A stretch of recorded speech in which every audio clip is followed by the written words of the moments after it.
Well, with the cauldron lit, the glitz and glamour and Giselle of the opening ceremonies now in the rearview mirror, the Rio Olympics got down to business on Saturday, and that included the opener for the U.S. men's basketball team. Known as much for those who aren't there as it is for those who are, the U.S. roster still remains a sparkling collection of stars. And while they may not wear the Dream Team label, rest assured there's not a team in Rio that won't find them an utter nightmare. 1 to 20 favorites to win it all, and even at that, an attractive bet. Team USA's inevitable march to gold began with a mauling of China. Team USA actually fell behind 2-0. Took them 59 seconds to score their first points, but from there, the bulldozing was on. U.S. led by 20 after 1, by 29 at the half, finished with a 119-62 victory, 25 for Durant, 17 for DeMarcus Cousins, 15 from Paul George. Yi Jianlian led China with 25. 31 of the 38 U.S. field goals were assisted on. Every player but DeAndre Jordan had at least one. The U.S. rebounding edge 52-29.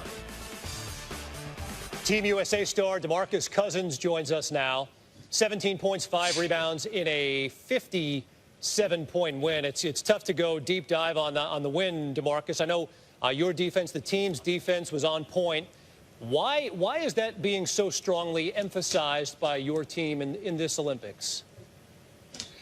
I think that's the best way to get this team going, with a defensive mindset. We got a lot of talented guys. We got a lot of length, and we have a very versatile team. So, with that approach, I think we can get the game going easy for ourselves. And when you have a guy like Tibbs on your staff, it's hard to go any other route. First Olympics for you, DeMarcus. How do you describe what it's like putting on a jersey with USA on the front? It's the biggest honor, man.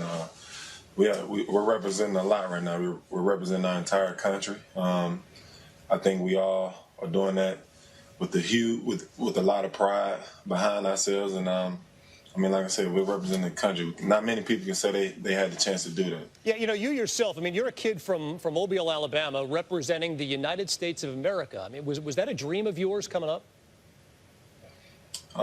Definitely a dream, but at the same time, I never thought I'd see the day that I'm able to do that. So extremely honored, and I'm taking full advantage of this opportunity. We watch the game on TV here, and we see Kyrie Irving throw the ball to Carmelo Anthony, and he throws the ball to Kevin Durant.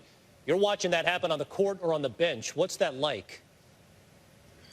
It's a lot of talented guys on this roster, so see this type of talent, sacrifice for one another, play with one another, and at the same time having fun doing it. It's a remarkable thing. So it's a good thing. You got to be a part of the opening ceremony last night, the spectacle that is. DeMarcus, what's your most vivid memory of the opening ceremony? Walking into that building and seeing, thousands of people go crazy, it sends chills through your body. So that's an experience I'll never forget. DeMarcus, give me an event that you're going to see at the Olympics that you'd otherwise never even think of being at. I'm excited to see Michael Phelps. I have to find a way to get to one of his matches. I'm extremely excited to see him. Cool. Is there another athlete, be it on Team USA or another country, that you're hoping to meet? Usain Bolt. That'll be dope as well. Hopefully I can get a chance to meet him. How about for your team? Is there been any chemistry building exercise that's kind of brought? You play against all these guys, and I know you know all of them personally, but now all being part of a team, is there something that you guys have done as a team to help build chemistry? We're hanging together every day, all day. It's nonstop. We joke, we play around all day. It's good times nonstop. So I think that's more than enough to build chemistry. Hey, what's it like living on that boat? Gets a little claustrophobic sometimes, but other than that, it's been good. Well, listen, America's counting on you not only to bring home gold, but to keep Draymond's Snapchat account in check. So do that for us and enjoy the rest of your time in Rio and soak up the experience. DeMarcus Cousins, thanks so much for joining us, man. The first test drive for the U.S. men's basketball team at the Rio Olympics, and this baby is a Ferrari. 57-point win over Yi Jianlian in China. What were they playing? At one of your Geo Prisms that you were driving back in the day? I think you might be right, China. With a 119-62 victory for Team USA, 25 for Kevin Durant, 17 for Boogie Cousins, 15 for Paul George. USA led by 29 at the half, again, a 57-point win. NBA insider Mark Stein joins us now from Rio. You know, Mark, it's tough to really sink your teeth into a 57-point win. So let's just go big picture on this game and get it out of the way. What's the big takeaway from this win? Well, it's the defense that they play, and it's probably going to be the big takeaway after every win, because that's quickly become this team's identity. Even within USA basketball circles, they talk about the fact that already this team has established itself as really the best defensive team they've ever had. They've got two great goalies in DeMarcus Cousins and DeAndre Jordan, and they just have length and athleticism everywhere else, all over the floor, to just cause havoc. And you have to feel sorry for China. They've had to deal with this now 3 times in the space of just over 2 weeks. They played the 2 exhibition games in California in late July. And I think China has to be thrilled that they don't have to see this team now for 3 years, not until they host the FIBA World Cup in 2019. I am sure they are quite sick of every time they turn a corner and there's just more length and athleticism waiting for them. And the United States can do that to everybody. I mean,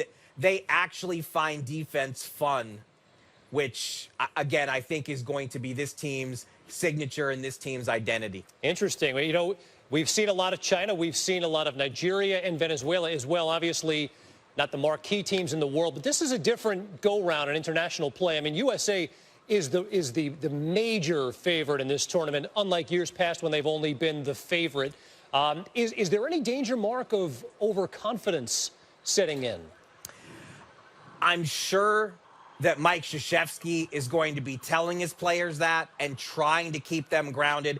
Just within the last 2 weeks, I've heard Coach K say he worries like any coach does. He told me the other day when they first got to Rio, I'm nervous. But he's probably a better diplomat even than he is a coach. He knows the right messaging to try to keep these guys from getting carried away. But the honest truth here, Kevin, is, and I'm a huge fan of international basketball. I love doing the Olympics or the World Cup and just following Team USA to these various points in the world. Unfortunately, I feel like the gap at the top, it's gotten wider.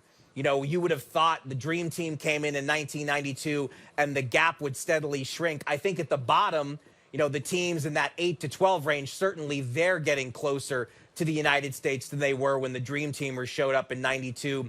But Spain, Argentina, the hosts Brazil, these teams have all aged significantly. And France, a lot of people came into this tournament thinking France has the most athleticism, the best starting 5 to counter the United States. They got crushed today in their opener by Australia, and they look like a mess, completely disjointed. So if France, one of the presumed top 2 challengers along with Spain, can look this bad in the opener, I just don't see anyone who is going to come close to really giving the United States a scare. Just don't see it. Yeah, 2004, the loss to Argentina was stunning. It would be an utter miracle for the U.S. to lose in these games, but we shall see it play out over the next 2 weeks. Mark Stein joining us tonight on SportsCenter.